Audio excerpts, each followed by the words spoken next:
That shit up? Are we blowing that shit up? Yeah, man. Yeah, man. We blowing that shit up, man. Blow the shit up. Baron wanted me to tell you what's up. I just got off a stream with all them guys. Oh, that's cool, man. Shit. I appreciate that. It was like, tell my boy 24. I said, what's up? I was like, all right. You got the word out there on the twats? Blow that shit up. X. The twatter. Twatter X? Yeah. X twatter? X. How do you have an X twatter? I don't know. It's Professor X runs it now, I guess. How's that? I don't understand that. You know, he got fined $350,000 for refusing them to give them access to Trump's Twitter account. Who did? Elon Musk. $350,000 fine for not giving them access. Fined by whom? The stream, I think. Fined by whom? Fined by the United States Department of Justice. There's a misnomer. Yeah. We're supposed to be talking about comic books, damn it. Well, we'll do a comic book about it. We're going to talk about Jack Kirby tonight. So since that's Clobby's ultimate subject, the man knows everything about Jack Kirby. Oh. So that's what we're going to hit tonight. All right. Not everything, but enough. Yeah, right. Clobby knows everything. Clobby knows what underwear he wore when he drew whatever. Which I will not be disclosing tonight, though. We're going to have some mystery out there. That's right. And speaking of mystery...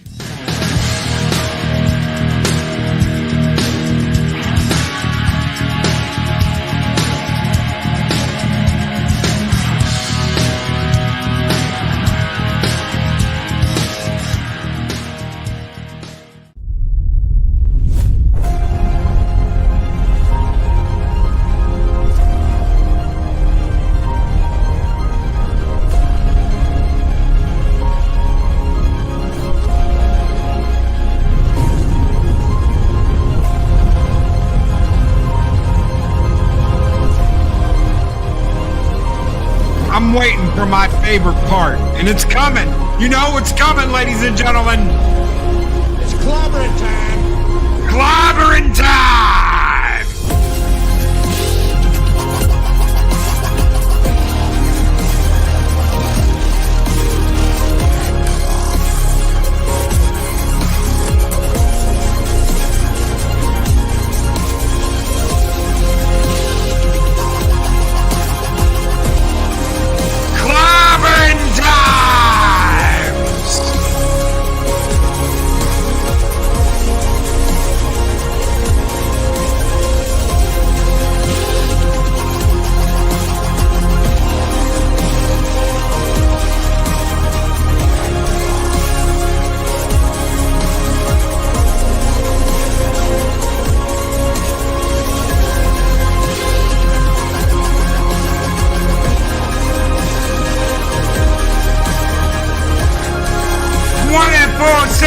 Fusion Media.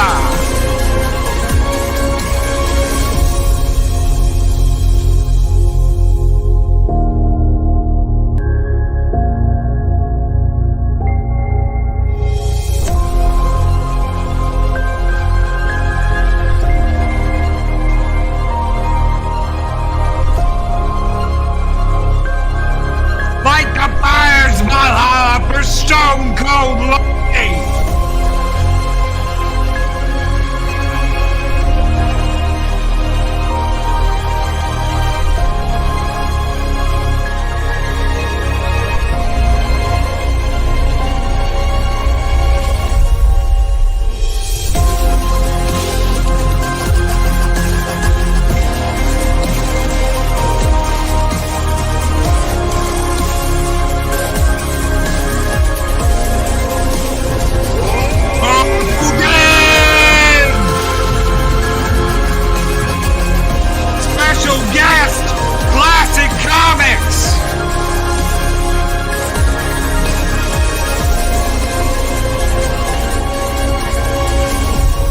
Ladies and gentlemen, welcome to the Comic Book Roundtable.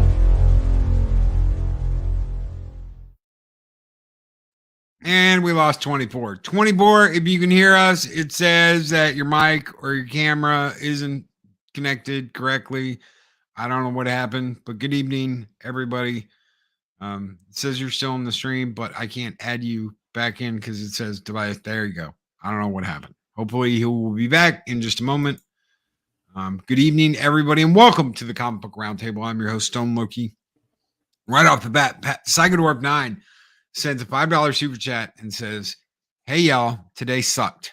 3 days busting my ass on a 100+ degree floor, and it's you're a hard worker, but you're not a good fit. Don't come in tomorrow." That sucks, bro. Yeah, that sucks. Damn. Sorry.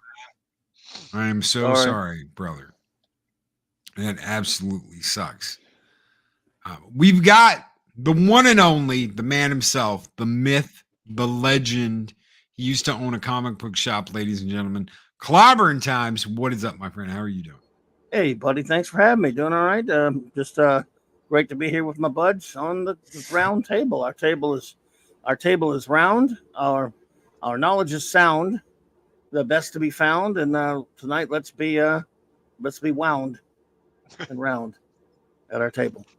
And good to see you, wonderful friends in the chat. All right. Classic Comics. Good evening, my friend. How are you doing? Doing good, man. Thanks for having me back again. As always, hello to the chat. Glad to be here. It is absolutely wonderful to have you here. My good friend, my brother from another mother, 24/7 Fusion Media, the man who likes to blow shit up. What's going on, brother? How you doing? Oh man, boy, I've been having a rough 2 days, but I'm hanging in there, man. Shit. I'm good, man. I'm glad to be here, man. Fucking missed you guys. Like to say what's up to the chat. Sorry to hear what's going on with Psychodorf9. Love you, brother. Hopefully, shit. Yeah, man. But I hope everybody out there is better quickly. Yes. Right. And you know, just happy to be here. Love you guys out there in the chat, man. Valhalla, you guys are awesome. And shit, ready to talk about some comics. And yeah, let me welcome everybody. Keely Chow was the first one in the door. He said, "Hey, everybody, roll tide, Roll brother. Tide. Roll tide." Chris Berger, the wrench of wrenches, is here. Penny is leaving for Bible study. Hey, Penny. Good What's evening, up, Penny? Penny. Have a Pat good one. S is here. Good evening. Hey, brother. The absolutely wonderful Pat S. How you doing, brother? man. Mary's Game Room. She says there is not a topic listed tonight. That means I cannot completely derail the stream. Ha! What's up, Mary? You didn't Hey, Mary. derail it last time. So good evening, Mary. Psychodorf9, of course, is here. We read his super chat just a minute ago. Hell, brother, I hope things get better quickly. There you go. I do. All our prayers, brother, that shit gets worked out. June Wong, what is up, my friend? June Wong, how are you doing?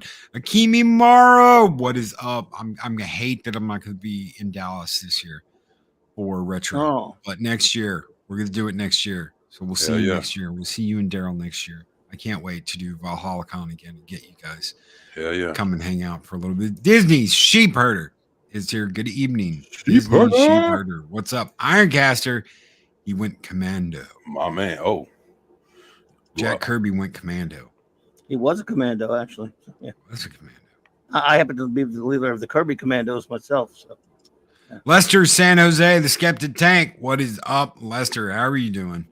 Good to see you here. I feel like I did. No, you can't derail the table. There ain't no way.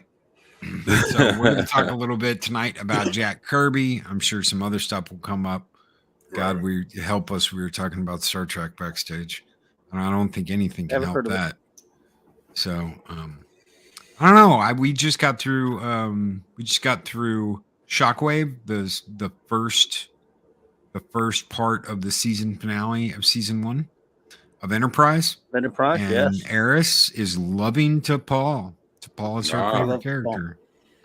Yeah. My favorite character is Trip, probably, but I like the relationship between those two, and and they have some cool relationships. Trip and Malcolm's great, and obviously the stuff between Trip and T'Pol, actually Archer T'Pol, that's a good one as well. So yeah, it started out as the Doctor. The Doctor Phlox was her favorite Yes, character. I really first. like Flux. I love Flux. Yep. So those are her two big. Those are her two big. I'm a Trip and T'Pol fan. But if I had to pick someone that wasn't a regular, this person I believe shines brighter than any other regular on the show, and that is Shran. Shran's my favorite character in the whole show. Exactly. Great. Yes. Oh, he's so good. And That's got a true, lot you of- owe me, Pinkskin. Yes, I like the pinks. Yeah, he is, and this great. There's a great dynamic between him and Archer. So, Yes, absolutely. I love it. Jeffrey, If the show had gone on to a 5th season, he was. I think he was going to wind up joining the crew. Actually, yeah, they talked that. about be a that. regular. Our boy Mark D with the C just met him a couple weeks back at a con, and I got him. Oh, yeah? That just is really, really cool. Jeffrey Combs, man, it's brilliant. I got to meet him back in it was probably the mid 2000s, and he was just, dude, he was so nice. You Cool. you get these people that absolutely shine when you meet them, and they shine on the show, and they're never like huge. I mean, he's been in a couple of movies, but he's never had like a giant role in a movie or anything like that. No, they're so much better than the big stars, and they have an actual appreciation for the people that love them in the roles that they're in. Yeah. So, this guy's so great that they had him on episodes of DS9 where he played obviously played multiple characters and aliens in a couple of episodes, 2 different roles. He would play Brunt and Wayoon several times in the same character. I mean, the same actor, 2 different characters. That's Peter Sellers stuff right there. Brunt FCA. Yes. Anyway, instead of talking about comics, we end up talking about Star Trek. No, it just my fault. I did real. It's not your fault. Oh my god, I brought up Enterprise. Yeah, we all love the decontamination room when T'Pol's in there anyway. Yep. I had a friend that was so in love with her. He's like, it's her lips. I'm like, oh my god. It's the first time I ever heard anybody talk about a woman's lips like that. It's so big, puffy lips. I'm like, damn, boy. But they still look good. They didn't look like monsters like these little girls are doing now with them. No, they didn't look like that. They didn't like this crazy crap we would say. Yeah. Thank you, June Wong, and thank you, Psycho of 9. This one is just for you, gentlemen. We're gonna turn up the heat. Skull!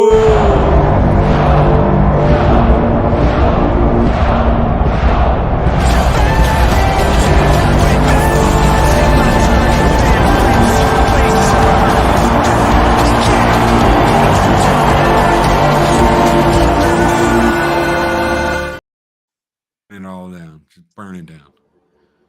So Clobby, tell us about the man, the myth, the legend, the king of comics, Jack Kirby. Well, school us, my friend, please. No, as you know, we'd be here for decades if we went through the whole thing. The man only revolutionized the art form of comics like 3 times over the course of a 40-something year career. But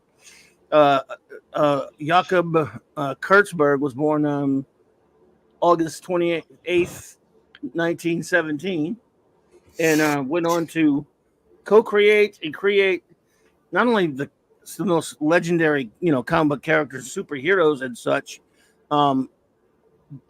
battalions full of them, I should say, but he revolutionized the actual art form itself, the way the stories were told, the way things were done, but he interrupted this in his early career to go over to fight in World War II and almost be killed a couple of different times.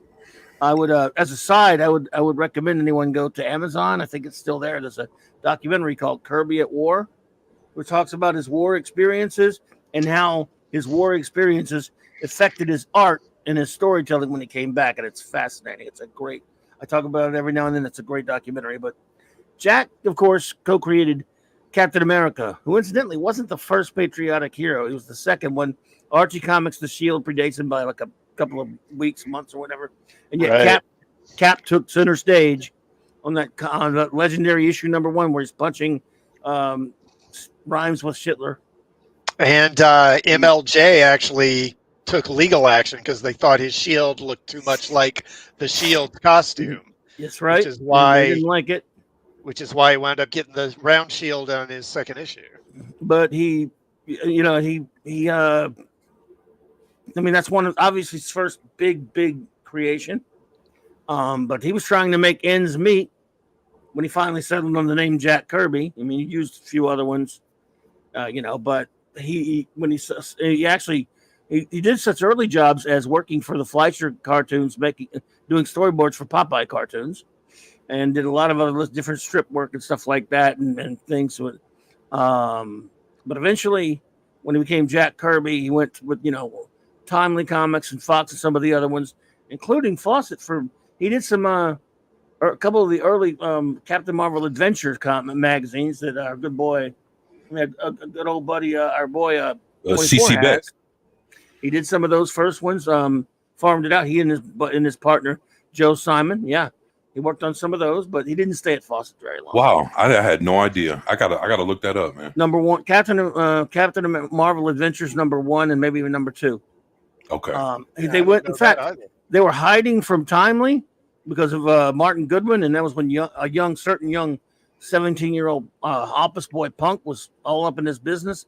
His initials were SL, and they rented a cheap hotel to do all the layouts and draw a lot of the art.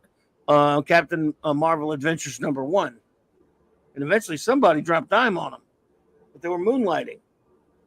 And they had a big falling out with Martin Goodman at the time. But anyway, they still did a lot of work for them. Eventually, of course, as they got back from the war, superheroes were under horror comics, superhero comics, all other types of comics were under assault by the U.S. government. Witch hunts, the Frederick Wortham witch hunts, the Congressional witch hunts, the Comics Code Authority being, eventually would take over a lot of that. And superhero comics were on the wane. There were a few of them here and there, but they weren't really that big. They were having, this industry was trying to scramble to find ways to survive on the market, get away with doing things that they could pass the censorship test and things like that. And so Kirby pretty much invented a couple of the genres that would do well, like the romance comics, the Western comics, some of the other ones that they started coming out with would really keep some of the companies afloat. But then, of course, he and Joe Simon and his partner tried to start a company called Mainline Comics in the 50s.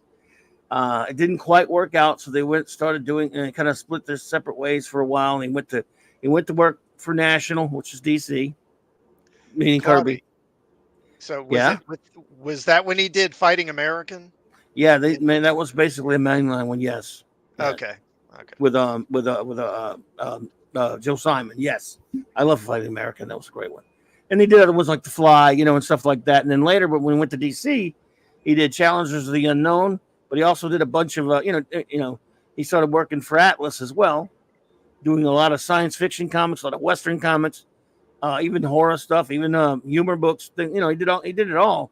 And every time the industry needed a makeover, a new way to go, it seemed like Jack was at the forefront of that, including in 1961 when Atlas Comics was pretty much on the way to shutting itself down, and Martin Goodman, who ran it, was about to close down the doors. They were removing office furniture, and a guy with the initials SL was thinking about leaving and getting out of the business and trying something else. He'd been the editor for Atlas for a very long time, Timely and Atlas.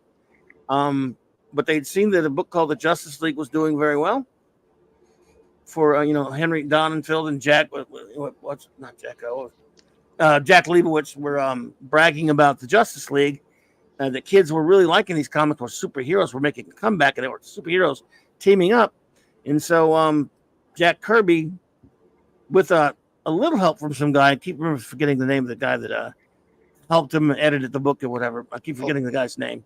That SL guy pretty much invented SL. Superheroes, He created everything, yeah. Jack Kirby created basically, fair enough, cannibalizing his own creation and some creations of others.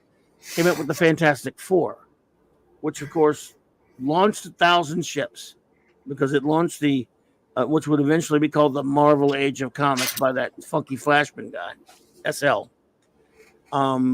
It eventually recreated the art form again with Marvel Comics, DC was kind of irrelevant for a couple of years there. The only thing they had going for them was the Batman TV show.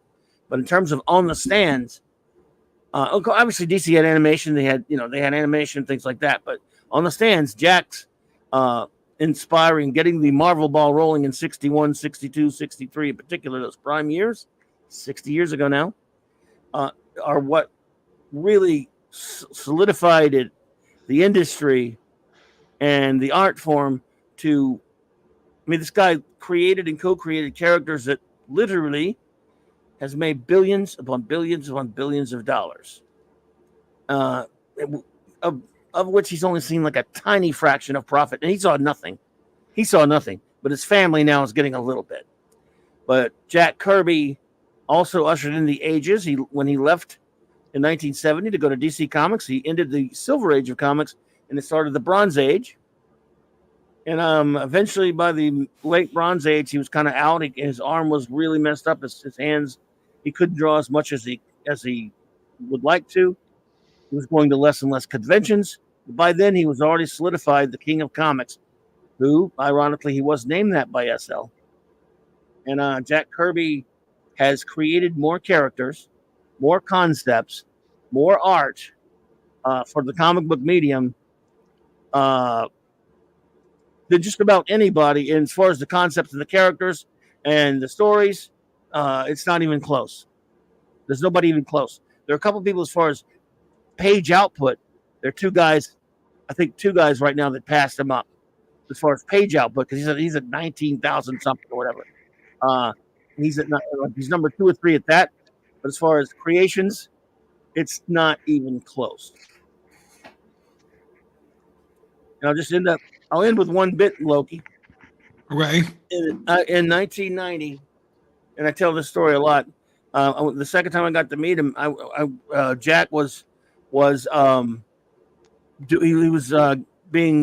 guest being announced at an award ceremony at Atlanta Fantasy Fair, and the great legendary Julius Schwartz, comic book Superman editor for 30-something years, 20-something, 30-something years, just a big name if you're a comics guy anyway, introduced Jack Kirby this way, in a way that would make Jack Kirby blush because he's a modest guy. He said, Jerry Siegel and Joe Shuster created Superman. Bill Finger and Bob Kane created Batman. And he said, and Jack Kirby did everything else. And it's, Jack would be the kind of guy to say, no, a lot of other people did a lot of other things, and that's very true. But it makes an exaggeration that makes a point that Jack's contribution dwarfs anybody else's, and not just volume, but ideas. Because if you look at those old comics that he did, especially the ones where he was, there is more famous creations and even collaborations. They come through, you can laugh at some of the concepts. You could laugh at some of the way it looks funny now because it's aged, but the concepts and the ideas were extraordinary. Do you think, Dave, before we go on, I do want to ask you one thing. Do you think that anyone today could take what he did and follow suit without absolutely trashing the idea of it? Yeah, I think I think probably some people could. I just don't know who they were in the field. Actually, you know what? I'm going to take that back. There are some people who are capable of it. They'll never be allowed to do it. I would doubt that. All right. Listen, I'll tell you. They're not welcome in the industry anymore. No, well, there is one. For example, he's such a jerk, but he has taken Kirby creations and done good things before, and I hate to even talk well about him. Mark Waid's an absolute loon, but he can write. Right. And his run on FF was pretty good. Way back, his first run, his second run was terrible, actually. Just saying that you could build upon a lot of the things that Kirby and other creators did if you stick to the fundamental. These characters don't need to be altered that much. They don't need to be edgy that much. They certainly don't need to be edgy. And if we stick to the sense of fun that they were created for, yes, just don't try to reinvent the wheel. If you want to do something ultra serious and quote unquote, I hate to use the word to get edgy 4 times, do it with your own damn characters. Don't do it with Jack's. So go ahead, comments. Oh, well, I was just going to say, I mean, there are people like you said who are capable, but for the most part, they aren't allowed in the industry anymore. But yeah, Mark Wade, he's a guy who could if he, Hmm. well, whatever. Right. I don't want to No, I get into mean, Mark Wade. he's writing DC stuff right now, and a Right. lot of people are saying that as much as they don't like him, they're saying Yes. it's pretty good stuff. Yeah, actually it is, man. It is. He's, the thing about Mark Wade is he's actually gotten the fuck off of social media, which is what he should have done a long time ago, and actually get back to writing comics. And I think after the last few years of him going through all kinds of shit, I think he finally understood to shut the fuck up. Now he's back Maybe writing comic books. Yeah, and if you look, we haven't look. If he would have said something fucked up by now, we would have heard somebody dropping a video about it. Ain't nobody saying nothing about him because he ain't saying shit. He's got his nose in the books where it should have been the whole time. I read that latest book he did, that Last Days of Luther or whatever thing. Yeah, and it's pretty well written. It was just reads like a fun comic to read with none of his bullshit. crazy crap that he's been doing. Right. And if you just write it that way, then people will leave you alone. Go ahead, Mom. Go ahead, Loki.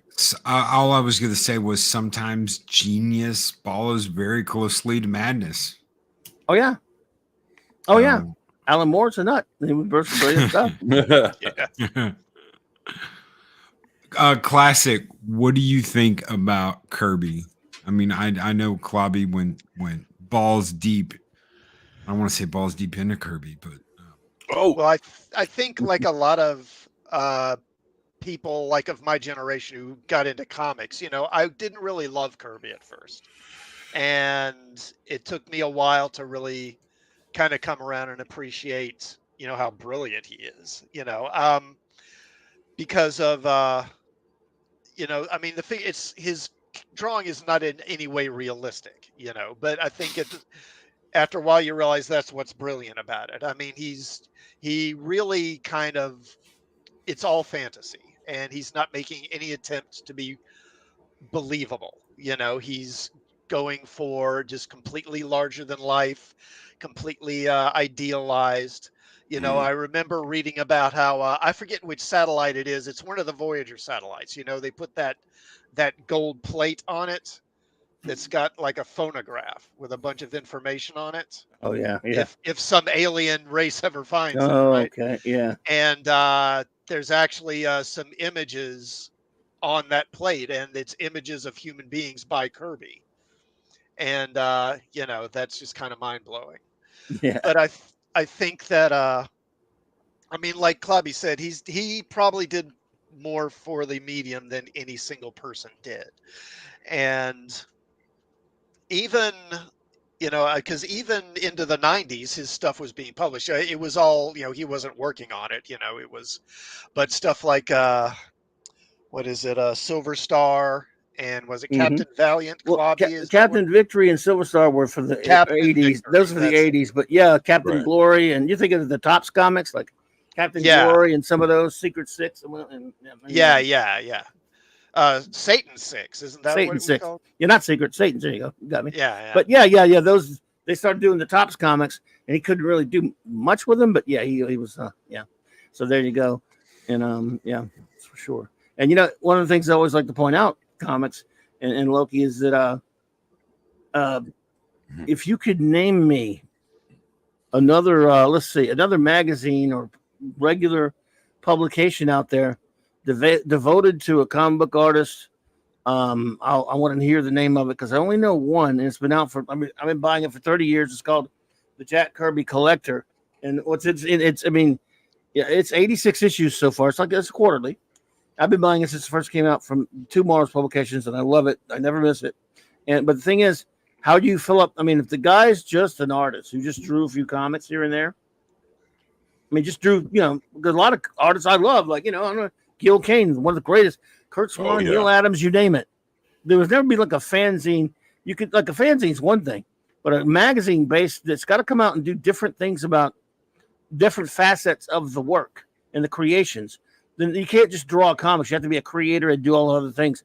Well, they've been able, every time this magazine comes out, there's always kind of, this can't be easy to come out with all these different articles about his original art, about his creations, about his minutiae, his obscura. And they got one of my favorite of the running chapters of that is one called Kirby as a Genre. And it has many people always talking about from other fields, mind you, like they didn't even get near comics. They're musicians, painters, sculptors, writers, screenwriters, what have you. Some of them grew up reading comics and were inspired to want to be creative, but they just didn't want to draw. They didn't necessarily want to work in comics, although many comics creators were also inspired by Kirby. They inspired these people to do other fields of creative endeavor they would read comics that he'd done, because in his comics, if you go back and read them, so many of them are so literate and he was so well read. He loved science. He loves pulp stories. He did love science fiction as well. He loved fantasy. He loved literature. He loved myth, and he loved to read about different speculative fiction and crime and all that stuff. A lot of people went into other creative fields of endeavor just because they loved his Fantastic Four, for example, or his Fourth World stuff. And it's called Kirby as a Genre. How can an artist be a genre? It's because he wasn't just an artist. He was a creator, a writer, a conceptualist, and it's a true story that at some point his family had to deny him the right to drive, because he would go drive to the store or something, and he would run into things. They say it got to a point where his mind was so filled with creating things. After a while, and he got a little bit older, they didn't trust him to drive his car down the street because he was sitting at that table just drawing and creating things so much that he didn't really have a lot of time for anything else. I mean, he obviously spent time with his family. It was wonderful with him, and he would go to cons when he could. But he was just so full of ideas, they never stopped flowing from him. And that's not an artist. I mean, I can't draw flies, man. But if I could draw, there are a lot of people who can draw great pictures. If you ask them to make a story and come up with ideas, that's a whole different ballgame. And comic books, before the Marvel method, which I won't go into what that is here, but it's because it's kind of long and depressing and weird. Before that, though, most comics creators, whether they were strips or they were comic books, most of them were one guy doing the writing and the drawing. Eventually, for publishing deadline concerns and others, eventually you had some guys here and there that would come along that weren't artists themselves, or they could draw, but they weren't really. They were like in the staff, but they didn't do a lot of primary art. But they could, but they were kind of writers. They were kind of writer wannabes, and so some of those guys became professional comic book writers. But there weren't as many as you may think until the late 70s or 80s when it became kind of more expedient for the big companies to hire guys who could just write. They weren't comic book artists, and they could put things out there and let the artists draw them.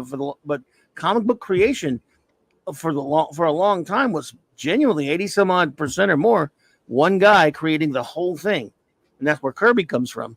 And there's something when the editor, Mr. SL, after they got going big time with Marvel in 61, 62, 63, they needed more artists. When they would bring artists in, they would say, okay, how do you want to do this? They'd say, see that guy right there? They'd show him Jack's comics. Do it like him. Just do it like Jack. Yeah, but no, just do it like Jack. Well, what do you mean? We want what he's doing, and he can't do everything. Even he's the fastest who ever lived, by the way. He could do 5 titles a month, which, if you knew anything about comic book production, is unheard of. You had guys like Steve Ditko and Wally Wood, a couple other guys who were outliers. They didn't get on him too much about trying to be much like Zach. I mean, they didn't say you don't have to be much like Jack. You just do your own thing. But everybody else, no, you're not your own person. You're Jack. We need to get this stuff out there. And that means a lot of them had to kind of come up with all the plots and everything too, because without the artist doing the plotting, it wasn't going to get done. And that's kind of why he and Stan Lee eventually had a falling out, because Stan was kind of taking maybe a little more credit for the stories than he maybe really should have been. Well, yeah, he created. Go ahead. No. You good? Oh no! I'll wait till we go around, and because I want to hear whatever else Classic says, and I want to hear 24's thoughts on this. I've got a little article I want to read. Okay. That I found that's kind of interesting. Hey, Leah. The reality of everything. And when I saw it, I said, "This is Clobby. This is Clobby. I wouldn't be surprised if Clobby wrote this son of a bitch. There's Clobby written all over it." 24, Jack Kirby, to you. The thing about Kirby is, when I first started checking out his art, he was actually doing the art for the superpowers, DC. Oh yeah. And he was doing the art for the toy boxes. And I was like, yo, to me that shit was cool as hell, but I didn't know. I was a little, little something. I didn't know who he was or anything, And the older I got, started understanding that, he created a whole lot of shit. And I was never, growing up before like the internet and shit like that. I was getting around to like comic book stores, but there wasn't.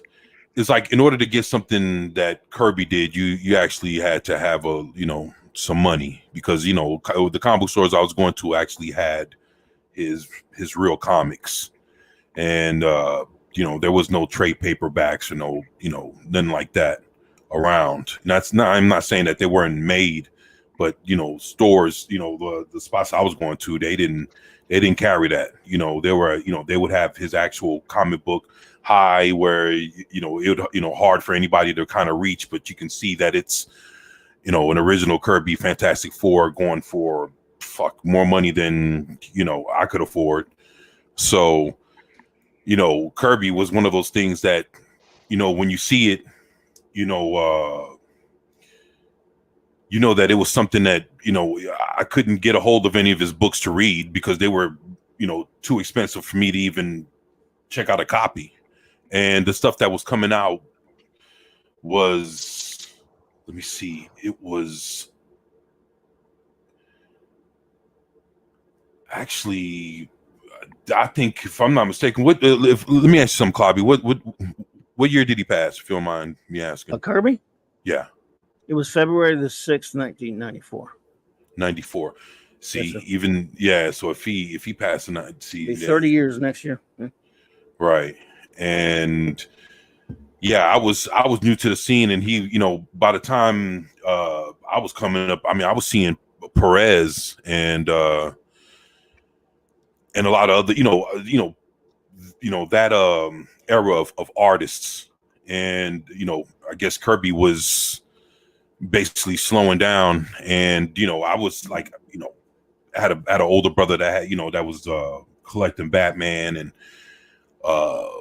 a lot of other titles, and so I was basically seeing what he was seeing. But then when you look at the influence that Kirby's characters had on the comics that I was reading, especially like Christ on Infinite Earths, and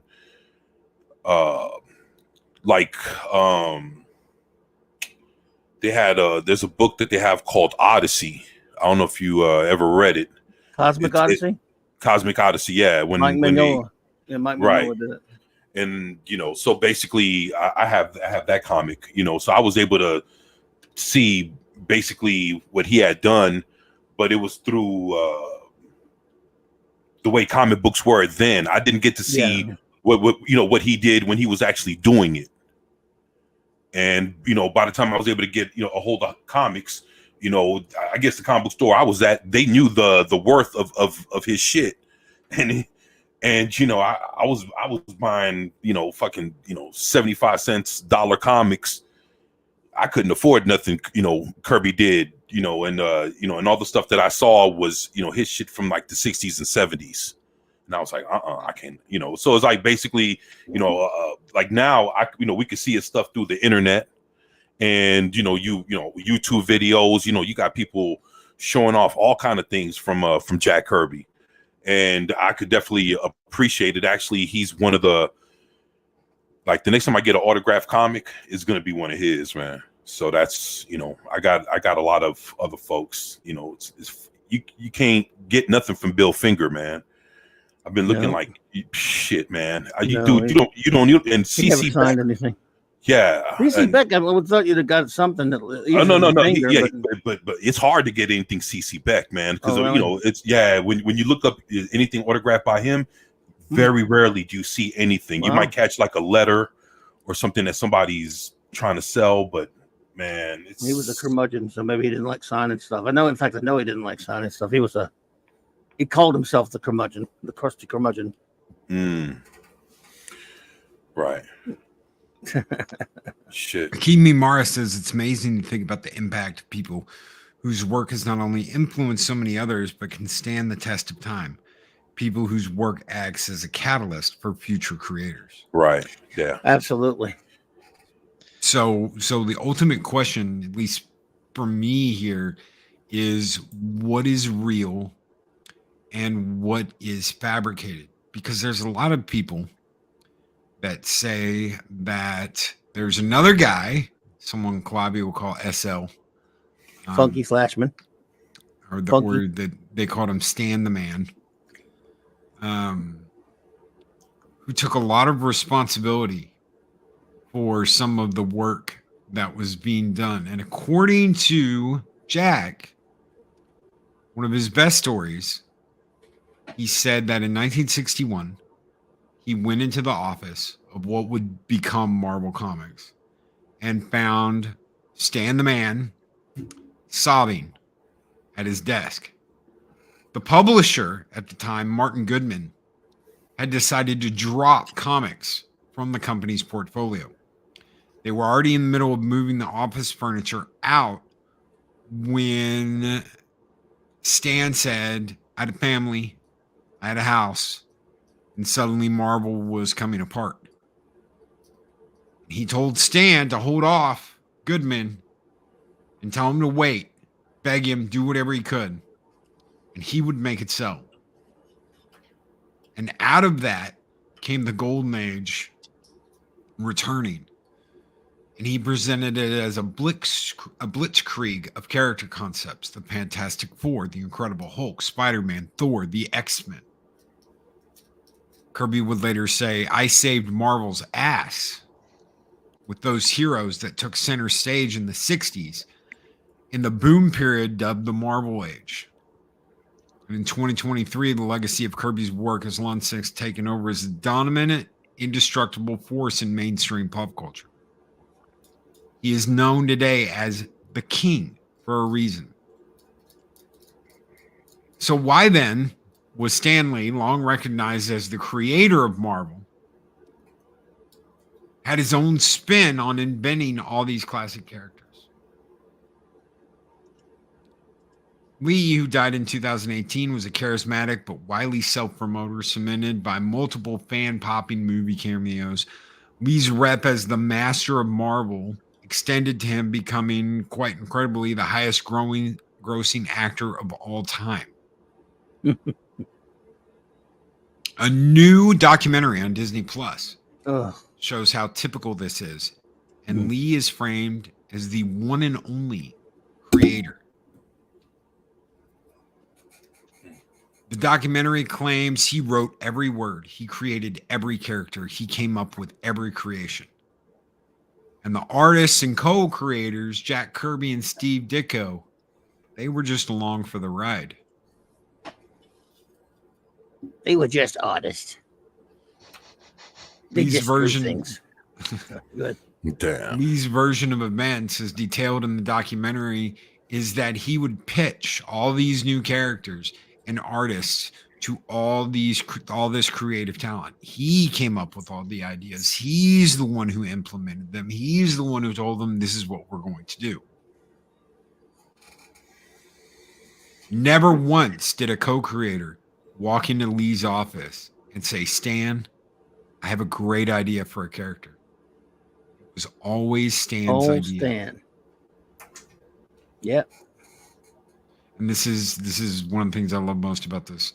When you close your eyes and think of 60s superhero pop art, that's all Jack Kirby. Yeah. It's in your face. It's alien. It's comforting. It's scary. There's a whole lot of weirdness and personality. The art is one thing, but it's the ideas, the characters, the stories. If there's a superhero you've heard of other than Superman, Batman, and Wonder Woman, most likely Jack Kirby created them, co-created them, or had some hand in creating them. Yep. Superheroes have Yep. a way of arriving just when they're needed, and so did Kirby, said comics legend Will Eisner. Every time the comic book industry needed someone to kick it in the ass and put it in a new direction, there was Kirby. He was like the cavalry with a pencil. Yep. Wow. 24 mentioned that Superpowers miniseries based on Yeah. figures. 80s. Clobby, was that the last thing he did for DC? I think it was one of the last. Yeah, if I'm not It was mistaken. pretty much. Because Yeah, I don't remember him doing anything else for them after that. Well, that or Hunger Dogs, because maybe Hunger Dogs came out a little bit later, but I think Yeah. it was. I'm just going to go with Superpowers. There could be one or two issues that squeaked in there, but it was one of the things. As much as I had some problems with DC at the time and Jeanette Kahn and some other people at DC at the time, Paul Levitz and some other people, and Dick Giordano, they felt bad about the way Kirby was treated by DC when he left Marvel to go there in good faith in the 70s, and then got chased, ran out after a few years and ended up back at Marvel. So this is to kind of let him come in and develop those action Right. figures and do miniseries. It was Yeah. very helpful to Jack at the time. So yeah, I'm going to say that was it. But yeah. Yeah, and actually, and he also did the comic book for it too, because I bought the comic books. Yeah, I mean, two miniseries. right. Yeah, Yeah, that's what I'm talking about. yeah, he did the miniseries, and then he also had the art for the toys, for the boxes and all that. Yeah. Yeah, exactly, man. I'm telling you, man, he did he was all over that shit, man. He designed Thundar. Also, Yeah, designed He those did that for Ruby Spears many years earlier. He was working for them, and he pretty much he was doing, of course, as you know, many years before that, he did a book called Commandy. Yeah. Oh yeah, and Command. Steve Gerber and some of the other people who were working, for Ruby Spears were trying to develop the Thundar show, and they brought Jack in, and Jack just said, well, he didn't get all mad or anything and said, this is fun. You guys are just doing Commandy. He just went ahead and helped them develop it, and he created most of it for them. So yeah, and designed it all. Thundar the Barbarian. Yeah, I love Thundar. Yeah, man. Shit. Yeah, Thundar was fucking awesome. I don't know, Clobby, maybe you can confirm this. So that Jodorowsky's Dune film that never got made. Uh-huh. He was hired to do concept art for that, I believe, wasn't he? I don't know of that one. I know he was hired from Roger Zelazny's one of those Lords of Light projects that was that he did a lot of great art for, that was in a heavy metal magazine later. And it's Science Fiction Land. I'm thinking of the Roger Zelazny stuff, Science Fiction Land and the Lords of Light. I don't know if it had anything to do with that Dune thing or not. I couldn't, because Lord. I remember reading Lords of Light. somewhere, that movie Argo. Oh yeah, that came out. Yeah. Ben He's in Affleck that. about them smuggling the hostages out, and the CIA went into Iran under the guise of producing a Hollywood movie, a sci-fi film, and they kind of convinced the Iranian government that they were legit, in part by showing them concept art. Supposedly, some of it was Kirby's art that they showed them. It was. In fact, they even had that actor Michael. What was that? I forget that actor from a couple of Tarantino films. I forget the guy's name. Played him in the movie. Played Jack Kirby in the movie. But the art they were using for that was the concept art for a theme park that they were going to try. The people actually wanted to put together at one point called Science Fiction Land, and Kirby did the designs for it. Lords of Light was something a little bit different, though. What's that? What? What's Lords of Light? What's that? Lords of Light was a different one. That's the Roger Zelazny product that was but there's Lords of Light. That's what I'm thinking. You're probably thinking of that when you think of the Dune thing, so it's probably different from Yeah. that. But Science Fiction Land is the thing. Maybe that's the one he did was the last name. But either way, those are some designs he was working on in the 70s, and that's the ones that Affleck used for Argo. Science Fiction Land.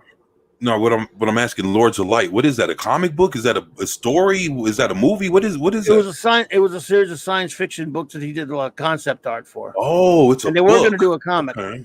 Yeah, Right. if you pull it up, Right. they have a lot of cool. I mean, if you just Google Lords of Light, Jack Kirby, Right. you see some amazing designs there. Okay. All right. I never heard of Heavy that. Metal Okay. Heavy Metal even printed a whole issue where they showed all of his art from that. Okay. Oh, back in that the, 2000s. I'd love to get a hold of that. Yeah, I remember buying that when Heavy Metal did that, like in the early 2000s. I think they did an issue with it. It's great. It's just but I forgot what your original question was, Loki. Just as far as creating the creations and stuff that went on, or the Marvel. Oh no, I was just no. To continue on here. In 1962, just 1 year after Kirby found Stan the Man in tears, Marvel sold 19,740,000 comics. Yay, great job, Stan. You did it all yourself, baby. From those comics, Kirby produced 1,158 pages. Yeah, he was slow, wasn't he? The Galactus trilogy, in which the Fantastic Four battle a godlike planet-shopping entity, is considered the Lee Kirby partnership's greatest triumph. Other titles produced by Kirby include Ant-Man, Iron Man, Avengers. He also created Black Panther, Silver Surfer, and Nick Fury, with his shocks of white hair and cigars in his own image. His value to the company was immense, wrote Mark Evanier. Mark Evanier, yeah. Evanier. He worked for Kirby. His compensation was not. No.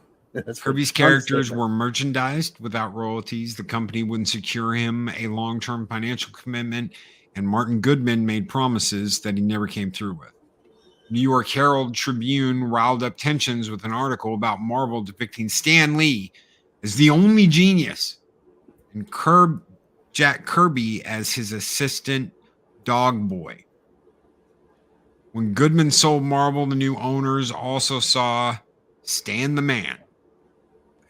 There were more frustrations. Stan challenged Kirby's stories and, according to Kirby, paraphrased his notes. Kirby later said he wrote it all, even the dialogue. Stan Lee and I never collaborated on anything, Kirby said.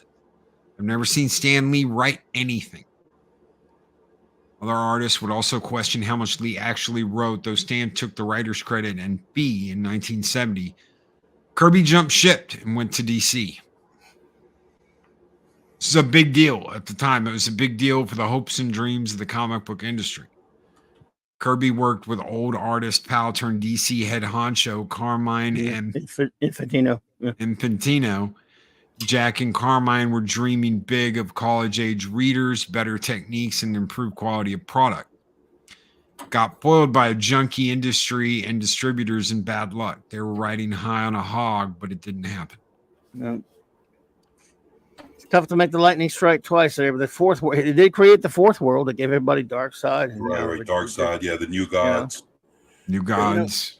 See, the thing about a lot of that Loki is that what was happening is, they didn't have there was not a lot of it was an industry based on abuse also, but also ignorance, where there was no setup system for credit. And they didn't have credit boxes didn't even start till later. You'd see sometimes the name, every now and then you might see the name of the writer and the artist on the page, but that's about it. You just see, and sometimes eventually Stan started saying, like, he realized that I can. Again, I'm gonna put it to Marvel. I'm put it to the Marvel method to you like this. Classic Comics is the artist. I'm the what? You don't even know what I'm the editor. I'm Stan, and I say, hey, CC, Stacy, I think this month we're gonna have the Fantastic Four. How about the Frightful Four attacks them at the Baxter Building, and they end up going out into the street and have a battle because I want to see the Frightful Four. CC, how about that? And you go, all right, sure thing, Stanny, and you go off, and a week or two later, you bring me back when you do come into the office because Stan was only there about 2 or 3 times a week. You bring me a whole written, drawn out comic book story, pages, all of it, panels, all of it, penciled, fully penciled. It's got movement. It's got everything. The whole story's right there, and you've even got dialogue around the borders and on the sides, outside the margins, and all this stuff. And after a 2-3 minute conversation about all I did was say, "Hey, man, I want the Frightful Four in there." And there they are. Sure enough, I'm looking at the pages you bring me. They're in there. What the hell did I write? How did I write anything? I mean, I asked you to go put them in a comic book. You bring me a fully fleshed out comic book, and you do have dialogue in there. And obviously, the dialogue's in pencil. I can erase anything I want. And Stan, he couldn't just say, "Well, I'm just going to go roll with this and get it inked and everything, get it fully lettered." He realized that he's done nothing. But he has the pages. He's the boss, right? He's the editor. Because Martin Goodman wasn't really hands on. It was Stan. So Stan, he would erase the dialogue if he didn't like it, or if he he put the dialogue. In other words, but you wrote the story for the most part. You came up with the concept. I mean, he might have threw a little bit in there, like, hey, but if the collaboration was like that in 3rd, 4th, 8th issue or whatever, then it was probably like that for the first one when we came up with the characters anyway, which none of them were all that original anyway. So, they were, I love the FF. They're not really taken from original places except for Ben Grimm. Anyway, that's another argument. But anyway, so you really did all the 80-90% of the heavy lifting on that comic. All I've done is take your story, your comic.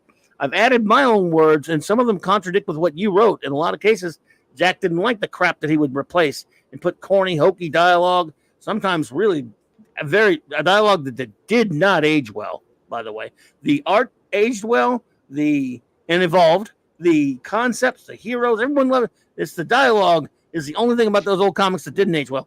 Now he gets to say, when he puts that comic book out there, written by Stan Lee, art by Classic Comics, or drawn by Classic Comics. And if he had an inker, because back then they were getting inkers, inked by 24/7, lettered by Stone Loki, yelled at by Clobberin. And so now Stanley is the writer, because he did write things all right. He erased your dialogue. He did nothing to your plot other than, hey, why don't you have the Frightful Four in there? That's the Marvel method, folks. He would have a conversation with an artist. It was always Jack. Then later, when other artists came on board, it was them. Steve Ditko, about 20-something issues into the Steve Ditko relationship, they weren't even speaking terms anymore. He would just say, "Oh, what the hell? Just do whatever you want." Steve Ditko, for half his run, 40-something issues, was Stan. All he did was, when the comics would come back, he'd erase dialogue and put his own stupid shit in there sometimes. He had nothing to do with the plotting on Spider-Man for more than half of the run of Ditko. Even then, he didn't have a lot to do with the plotting, because they fought too much and they didn't get along. So how's that writing in any way? Yeah, that's kind of a flaw in the Marvel method, because it's a flaw for the artist. Yeah, it does put the onus on the artist to do most of the work. I know that Byrne, I think he left X-Men for similar reasons, because Claremont was kind of doing the same thing to him. They would settle on a story, or Byrne would. They were fighting over it, though. Yeah.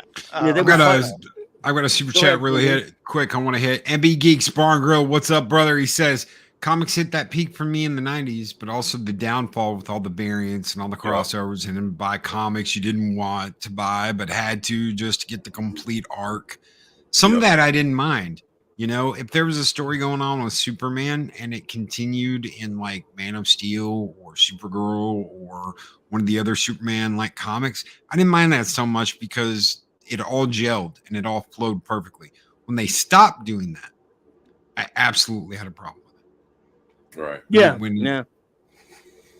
So one of the last things that I want to read off here, was after the launch of the MCU when his children started fighting over the rights for these characters. His son said that Jack, his father, had told him one day Hollywood is going to come to San Diego Comic-Con looking for ideas. Boy, did they ever. And he said that was when Comic-Con was a 30-table event in one hotel ballroom. That Jack helped to start, by the way. That Jack helped to start. He knew that these stories and myths could explain things to people and entertain them. And he always had more stories to tell. Yep. You know, when in the 70s, when Martin Goodman got chased out, and Perfect Tile and Print, or whatever the hell they were called, the company that bought Marvel out, you forget the name, they started seeing a problem. Legality. They would look at these old comics, and these credit pages or boxes were presenting a bit of a problem. All he said was written by Stan Lee, drawn by Jack Kirby, drawn by Steve Ditko, always written by Stan Lee or plotted by. Now, for half the run on Ditko, by the way, Ditko, he fought to make Ditko happy. He let him put plotted by Ditko on a lot of them. But anyway, he let Ditko have plot credit, but he didn't do it with Kirby. Well, that's another. But anyway, so they come along and said, look, this is, I mean, a guy could come in with a big case here and say, look, my name, meaning Jack Kirby, and some of the others, but particularly Kirby, he comes and said, look, open up the comic. My name's on every one of them. Why am I not getting paid for this? Why am I not getting paid more? I mean, they have some, you know, he signed contracts, but you could easily get to dispute those. In other words, they were definitely afraid that they were going to come in and have their rights challenged to these characters that they had just bought. So he says, you know what, Stan, you got to do? This is where Stanley Presents come from. We want you to be they offered him some money to be the figurehead. You are the face of Marvel Comics. Yes, you're the editor-in-chief, all this other stuff. By the way, funny how Steve wasn't even bothering to write anything anymore. Right. I'm putting quotations. So, but you are. We wanted to say Stanley Presents, blah, blah, whatever, every title. Stanley Presents this, Stanley Presents that. Mr. Presents is what we call him. And that means, and you're going to come out and say it. You got to say it you got to yell it from the mountaintops. I created this. I created these characters. Don't say everyone else did it. Say you did it. Mr. Presents, we'll back you up. And they gave him a lot of money. And that's why it was on the comics. And that's why when those first Fireside paperbacks came out, Origins of Marvel Comics, Sons of Origins of Marvel Comics, and so forth. Bring on the Bad Guys, the Marvel Superhero Wayman, whatever. Always had these, especially those first two, Origins and Sons of Origins, had write-ups by Stan Lee talking about, I did this, including in one of them where in one of those books, he admits Kirby created the Silver Surfer. Then they got mad at him for saying it. And later, 3 other times, he backtracks and I did it. There's a couple of interviews where he said, yeah, I decided that there should be a guy like Galactus should have sort of like a herald or something, which, by the way, he's admitted before that Kirby decided that, not him. And I finally came up with a Silver Surfer. And I said, let's see old Jackson draw this one. And he did. And it was that direct contradiction to his earlier story that he admitted that Jack created him. That's just one example, by the way. And that was because he needed to be Mr. Presents. And when he dropped the ball every now and then and slipped and said something true, he had to come out with, I created it all. You know, these guys just drew stuff. There were times he admitted that they helped create. And then other times when he was out there saying, in fact, after the lawsuit, after Disney was shamed into giving some money to the Kirby family, as late as like in the 2013-14 era, somewhere up in there, Stan's been known to say, I just, about admitting the Jack's creation, I was just saying that to be nice. I did it. And then other times he admitted that I took too much credit, and some of those guys did a lot more. He was all over the map with it. But he was a big liar. And every time I saw him in a cameo, it made me sick to my stomach. And always will. Sorry, Loki, I didn't mean to do that on your channel. No. I get it. I looked up to this person. You have to understand. I wasn't old enough to understand that. Yeah. Right. He's Santa Claus. I wasn't old enough to know any of that. So, I mean, I grew up Yeah. thinking Stan Lee was the giant. He We was the all one who did. did it. You know, and hell, my dad had the very first Fantastic Four, the Spider-Man, all that. He had the comic with the Fantastic Four where Spider-Man's on the cover. He had all that, and he didn't know that. You know, this is Stan Lee. Nobody did. Stan You know when Lee, it started more- coming out, Loki? You know when it started coming out? Thank the God. This was back when there was still a good press back then in the 1980s when Marvel started getting scared and that they started. There was a big art return controversy, but you were supposed to give original art back to the artist, and there was a lot of it in warehouses and stuff like that. Marvel was keeping from their creators until they would sign art release, sign their rights away for Yeah. releases, and they gave Kirby a big special contract. The other people didn't give one to, and they basically were holding tons of his original art hostage in the 70s and 80s, and somewhere in the early 80s, mid 80s, it was exposed through a lot of sources. Comics Journal was one of them. That basically said he has to sign these crazy contracts to release rights before he gets his original art back. And of course, the Kirbys fought that back, and that's when it started coming out into this whole thing, all this stuff, where Jack was giving candid interviews, saying, you know, kind of talking about the things. He wasn't saying much until the mid to late 80s when he wasn't able to work in the business much anymore, and that's when a lot of the business did rally around Jack, but not all of it. Later, Lee retracted, creating Silver Surfer and an anthology of the character. Yep. So, Clobby, you're going to be talking about Jack Kirby all this month, correct? Yes, sir. Yes, sir. What days? Obviously my comic day, in my Monday nights and my Wednesday nights. The clubhouse and the Saturday night Star Trek will be the same, but yeah. So Mondays and then of course, I think Jack's birthday. I'll do a big stream for that, but that falls on a Monday, I believe. So yeah, it'll be my Mondays and my it does, yes, and my Wednesdays. Various Kirby themes. The thing is, you never run out of Kirby things to. No, about, and including tonight, as long as we've been doing this, you've done this every year. I've been doing it, even before I came to YouTube. Yeah. Even before you came to YouTube, when you were on another Yes, sir. platform. Someone's got to celebrate him because it's just sad what happened to him, and he was a good dude, and he didn't deserve what happened to him. But what are you gonna do? Right. Classic Comics. What do you got coming up soon? I think probably going to do a video about IDW and their ongoing collapse probably here in the next day or two. Nice. I haven't actually posted anything in a couple of weeks. I've been pretty busy, but I just wrapped up the summer semester, so I'll have about 2 weeks here where I've got some space to get some stuff out. And I'll live stream probably Sunday night also. Good deal, guys. Make sure you're subscribed over on Classic Comics 24/7 Fusion Media. What is up, brother? How are you doing? What do you got? What do you got coming out? And Keith the Movie Geek says, Hey. good to see you guys, and a major shout out to 24/7, who is the truth. Yo, Keith. thank you, Keith. I appreciate that. Thank you, brother.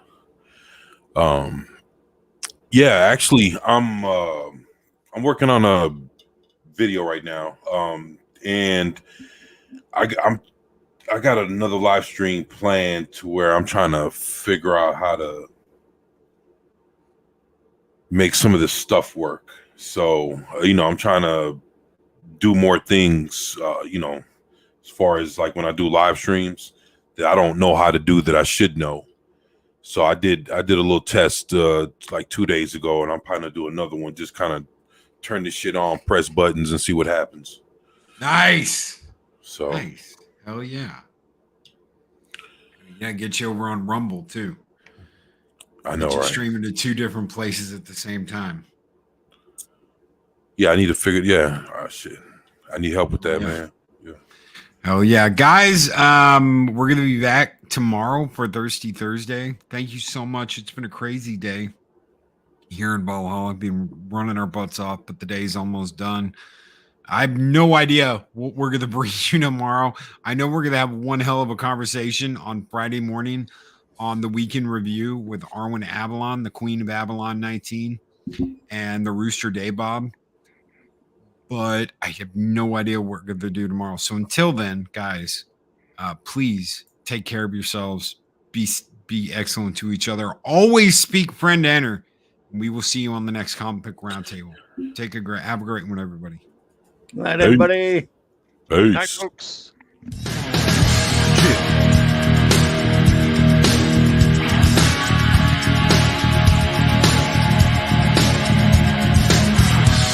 And everybody out there, make sure you watch the great Clobberin Times later tonight. These videos are tremendous. Like, comment, and subscribe, and hammer that notification bell. Super stick.